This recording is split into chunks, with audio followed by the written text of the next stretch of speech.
I'm glad you could join me today. My guest today is indeed an exceptional woman. She is one of the pioneers in the Kenya Rugby women's division and also a rugby coach, Mary Atieno. Welcome to the show. Thank you. So how long have you played rugby? I've played for around 10 years. Around 10 years? It's a long time. Yes. Is that when the Kenya Rugby women's division premiered? Yes. So you were the one of the pioneers? Yes, madam. So how was that compared to what we have today? Tell us the journey. When we started, of course, Mwamba was the main club that under Mwangi Muthe, that time he was the coach. So at the time he was the coach, and he thought about why not also have a women's side. So that time there was no any other club having a women's side. So we used to play amongst ourselves, and then games used to play with the veterans, the old ones who had retired from playing. And now the union also saw it's actually a good idea, and they sponsored us. The big one was we went to play Uganda, Elgon Cup. It was our first time to actually play a real game against women of our peers. Our first game, 15th, we were thrashed. What was the score? It was going to 58-0, I guess. What? Which team did that? That was a massacre. It was a big score, but we learned our lessons, and from there we started working on what we worked on, and we grew. And after 3 years, we actually came and we beat them 3 consecutive years. We won the Elgon Cup 3 consecutive years. Oh wow! And I think so you learned your lesson the first time. Yes. Okay. So currently, I think we're the defending champs of the Elgon Cup. Oh really? So when is the next match for the Elgon? We were supposed to have it this year, but because of some dynamics with the union, I don't know what happened. Okay. So we didn't have it this year. Okay. Yes. So the union in Kenya and Uganda. Yes. I would assume. Yes. Yes. Okay. You're correct. Okay. So when you started, of course, there was no rugby team for the women, and you're the pioneers. And 10 years later, do you think progress has been made? If you look where we came from and where we are right now, definitely we've made some progress. Because as we've been told, we have 8 teams playing. We have schools. We have schools also playing rugby. I came from Kisii on Monday, where I came from. I was part of the team that was organizing the nationals 7s of the high schools around Kenya. And from each district, we had 8 districts.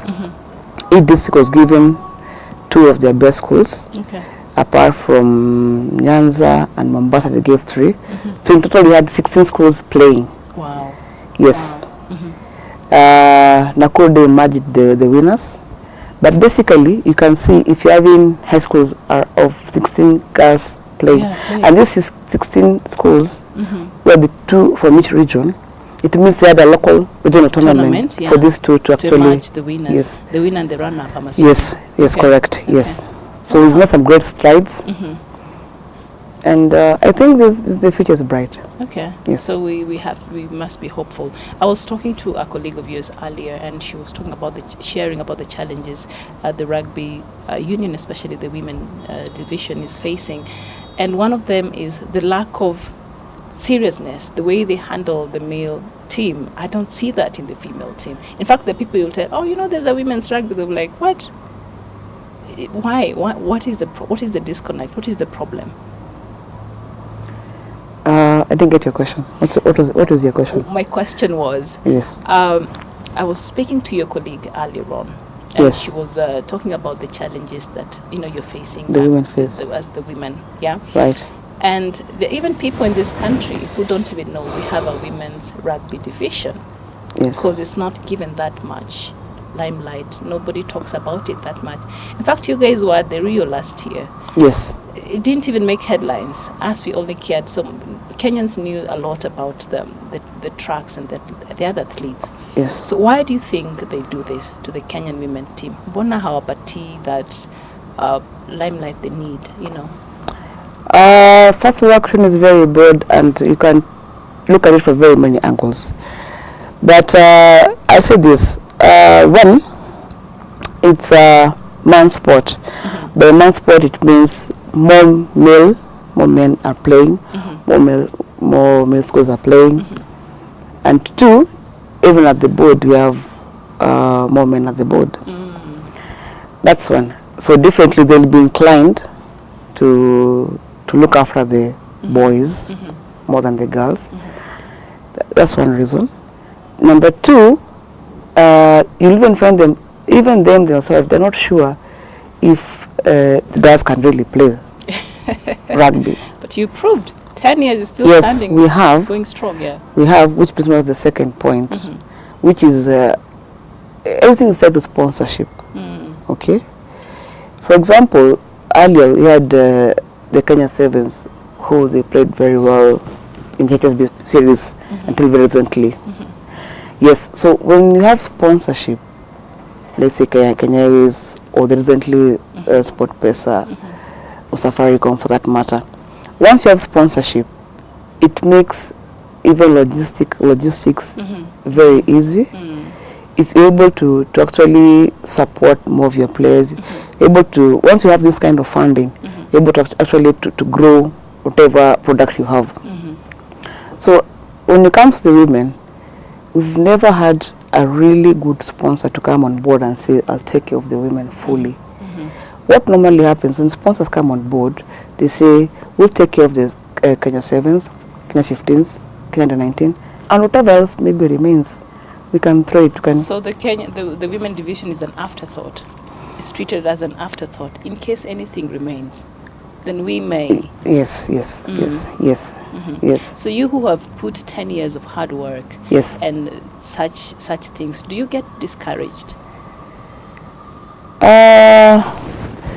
Of course, sometimes you get discouraged, but being discouraged doesn't mean you give up and walk away. No. It means you stick to the story, you stay the journey till the very end. Okay. Because I've told you right now, I've told you the number of schools that are playing, the number of clubs that are coming up, and slowly by slowly, we're beginning to make a niche in this environment. And as you mentioned, we went to Rio, and our performance was not fairly good. But once we have all these people coming in, all these players coming in, and once you start performing, you see, the thing which I think has been going wrong, well, women have been coming with the ball in hand. I think even us, we need to be able to play, despite all the circumstances, we need to earn our own keep. Okay. So that when they come and they tell you, I want you to sponsor me, you can actually see value for money. Thereby, to be able to grow far and wide. Okay. And I think we are really getting there. You're slowly but surely getting there. Yes. Okay, so now, Mary, you mentioned something very important, that sometimes the reasons why, one of the reasons that maybe is making the Kenya Rugby division not to be as par compared to the male division is because there's a lot of men who are in the decision-making seat. So do you think if we had more women there, maybe it will make a difference? Yes. How it will so? make a difference because, and that is why even the government, even in their policies, they're talking about the 2/3. That is why the government is a drive to actually empower the girl child. And this is because, for obvious reasons, only the wearer of the shoe know where it pinches. And again, when you have more women in decision making on the board, it means women can now aspire to actually take rugby even as a career and go further, because they realize once they retire from active play, they can go in. They can go in as the managers of the game. So they still life after even playing. Okay. Yes. Okay. So you've played for 10 years, but you've coached for how many years? I started coaching while I was still playing. So I can say my coaching career is around 5-6 years. But now I'm fully coaching. So I've coached fully as a coach for 2.5 years, 3 years. Yes. Okay. So you are a coach of the coaches? Yes, right now, yes. How is that for you? Normally, World Rugby, through Rugby Africa, Rugby Afrique is a division that manages World Rugby Affairs in Africa. So they normally run courses for coaches and for coaches who are called educators. So you're taken through a series of courses, series of tests, and if you're able to pass, now you're able to become an educator. Okay, so there are tests that one must yes, really pass. Yes. You have to convince them that you can actually, you're cut for it. Because imagine if you're a coach of coaches and you don't know what you're doing. Then how will this coach them? That would be a disaster. How will the coach coach the players? Yeah, so they really have to test your ability and your capabilities. Okay, so of all the games you could have possibly chosen, why rugby? I found it, it was very interesting. And actually the reason I started playing rugby, it was very funny because, you know, at that time I was studying at Kenya Poly. So we had guys that had been told, my friends used to play rugby at Mwamba. So they'd been told, hey, bring your friends, your girlfriends, your sisters, whoever. So when to cheer? Yeah, to actually come and start playing, not even to cheer. Oh, Because really? we used to go and cheer already. Okay. Oh, So, at Mwamba. Yes. Okay. So it became just see guys hitting each other. You see guys, other people are running. It was interesting because unlike football, forgive my language, it's a sissy game. Rugby, the more you hit, the more you actually want to stand up and hit back. And also, the ideology and what rugby stands for about respect, teamwork, discipline, dedication. Yes. Okay, so that got you curious into joining the rugby game. That's really nice. So you're also an electrical engineer. Yes. How does that work? How do you find time to balance, to coach and to work, to pursue your career? In life, once you want to do something, you always make time for it. Okay, that's really you're never true. too busy to do something that you really want to do. I think that should, in a nutshell, should answer.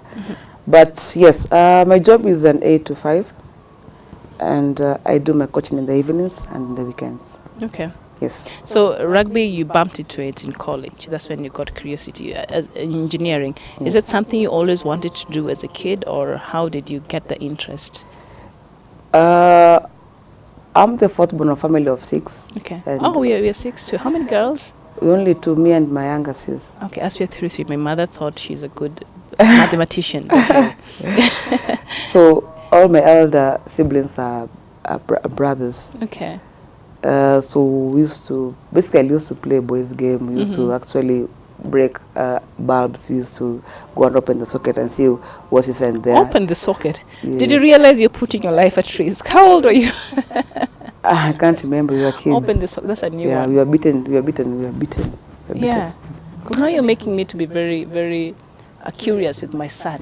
But no, these days the sockets they make it. They have a small seal where the nail goes in. So a kid can't go and open it. So they can't do that anymore. So I should just rest assured. Yes. Okay, so you could do this as a child. You could use a nice. Just curious. Yeah, just playing. Just playing with the socket. Yeah. And the radio we open. We had those old analog radios that. Yeah. So in our mind we used to think maybe there's somebody inside. They wanted to see this guy inside the radio. So out of that you became curious and you love for engineering. Yeah. So do you love your career? Or? Yes, I do. I love what I do. That's really nice. Yes. So we are going to take a short break, and when we come back, I'd like to get your opinion about a few myths that surround rugby as a sport. So don't go too far. We'll be right back in a bit.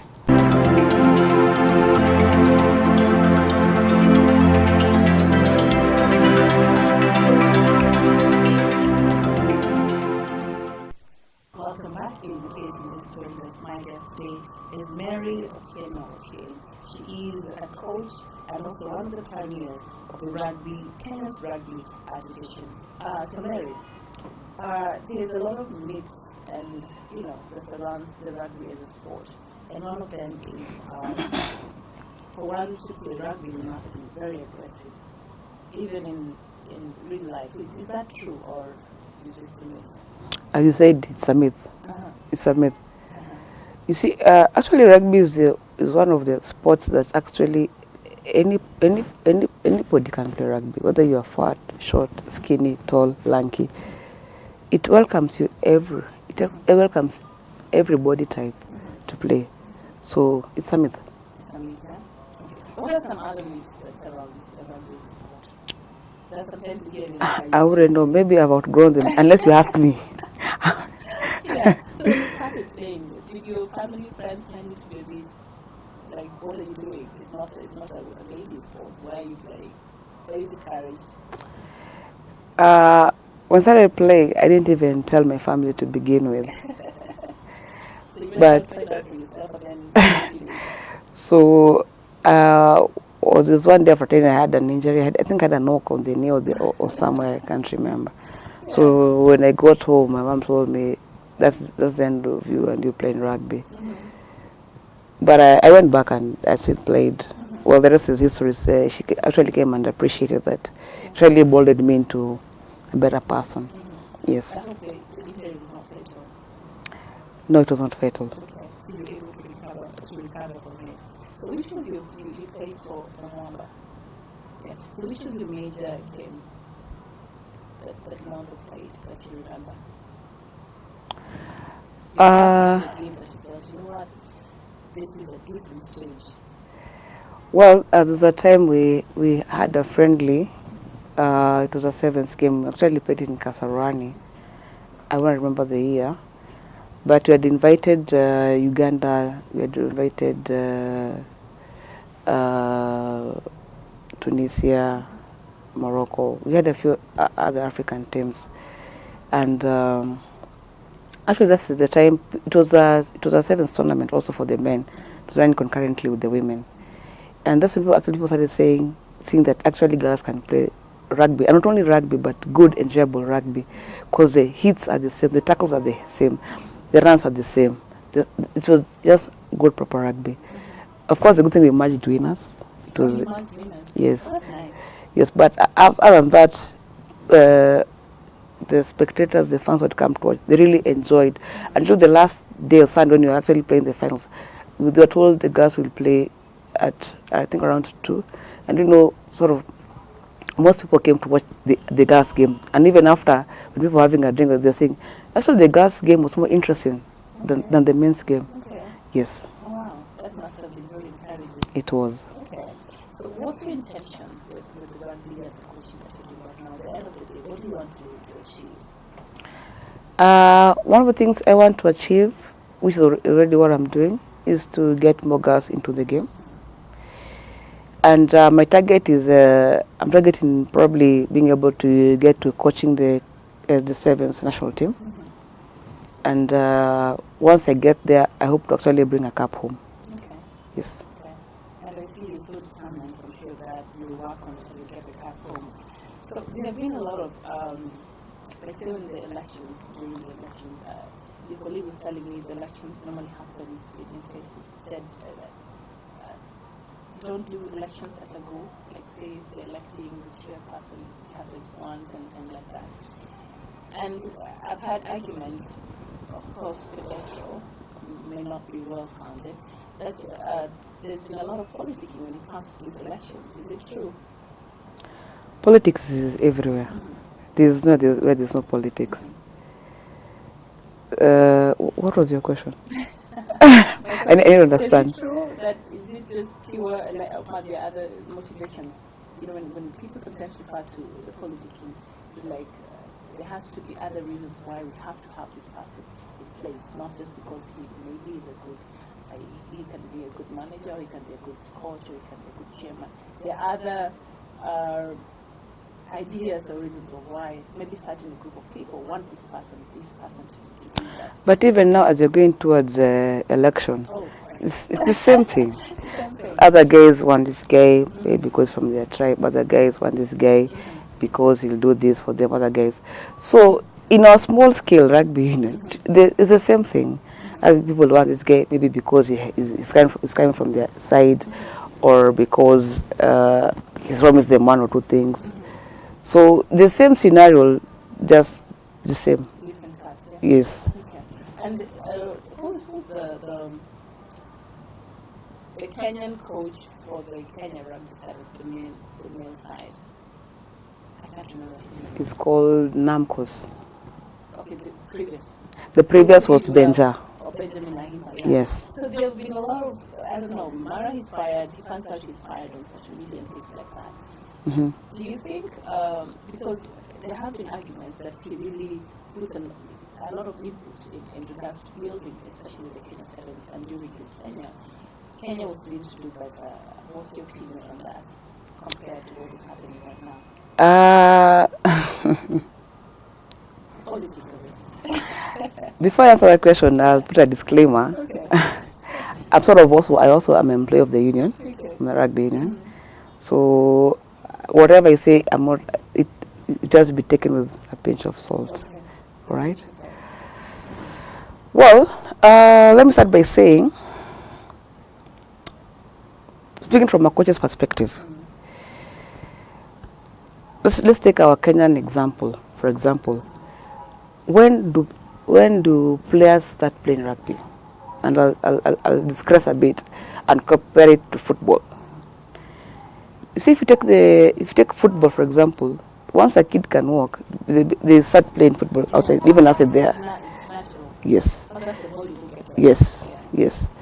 But it's only now that actually they're bringing it down to primary. Where guys start playing rugby a bit earlier. But formerly, people used to start playing rugby, say in high school, for the men, that is.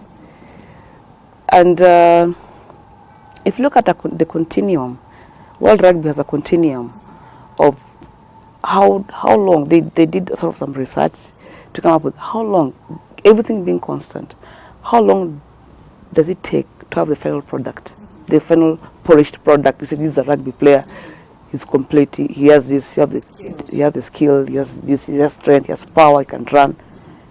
How long does it take? And they're saying plus or minus, we're talking about 5-6 years, all right, to build a complete player. Having said that, of course, before Benja, there were other coaches. So, and after Benja, of course, there has been another coach. So, during his tenure, he did very well. That is not under discussion. Maybe there's something he did extra. So, it's very hard to really say this coach did well or not. That's why, in fact, we've been having a discussion whereby. So what did he do in what part? I think I haven't interacted with him, but I think the one thing that puts him above all other coaches, he's able to get to the players. He's able to get to them. He's able to communicate. He's able to get them he's able to bring the best out of them. I think that's the one thing that makes him an outstanding coach. All things being constant, he's a coach that he can make you play for Kenya even today. Oh, wow. Yes. I should meet Benja. I'll give you his number. Yeah, but that's what puts him a cut above the rest. He's able to actually bring the best out of the players. The other coaches are also good, but that's what he was able to do as a coach. So his contribution is appreciated. Is enormous, yes. So what do you think is ailing the Kenya Rugby Union, if at all?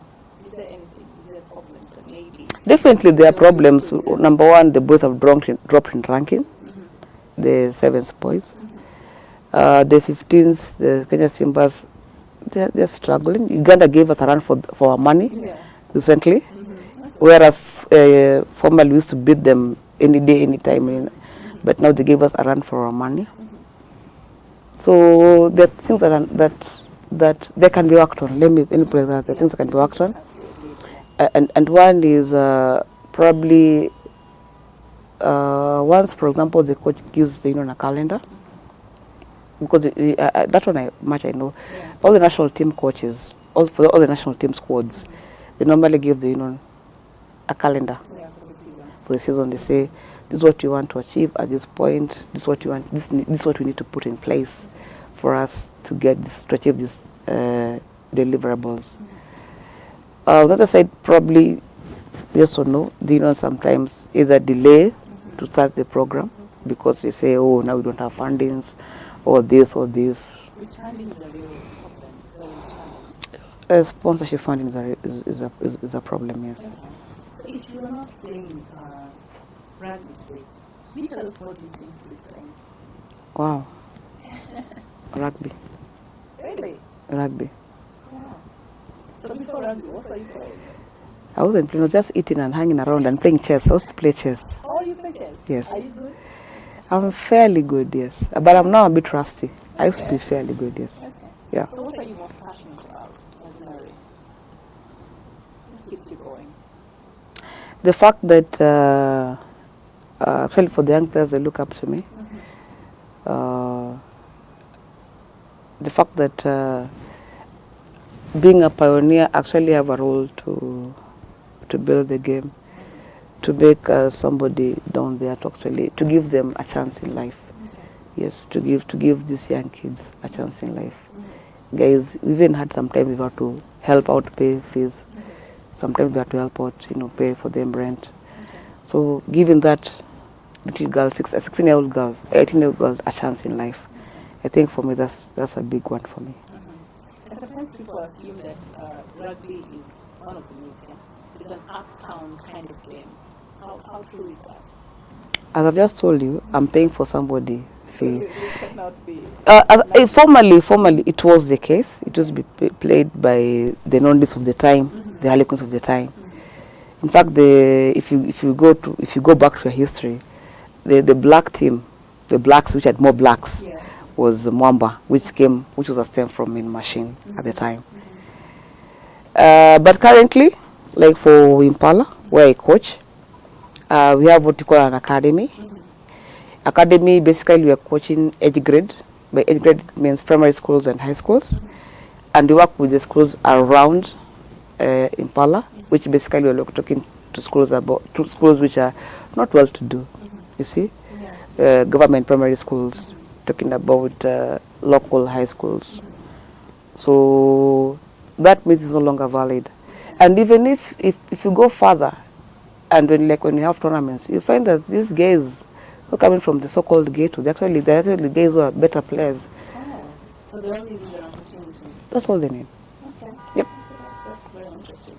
So if you were to be given an opportunity to just make one wish in reference to Kenya Rugby women's division, what would that wish be?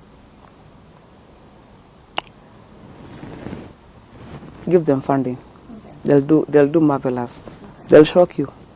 Just give them funding, support. That's it. Funding and support. Yeah. Which all of them is combined under support. They're given support, which will mean financially, time to train. Just support, everything that encompasses support. I think that will do. Okay. So when do you intend to stop? Stop what? Coaching. Yeah, when do you intend to do it? You know what? I've had enough of rugby now, let me just do other things. As I told you, not only am I coaching, but I'm also a coach of coaches. Okay. So when do you stop? When do you stop doing what you like to do? All right, so Mary Atieno, it was really nice to have you on the show. Keep going. I'm sure guys out there are crying. Hey, they need funding.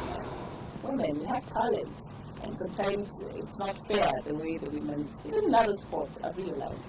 They're treated when volleyball. Women, it's just women. No, it's not just women, and it's not business as usual as the women's rugby team.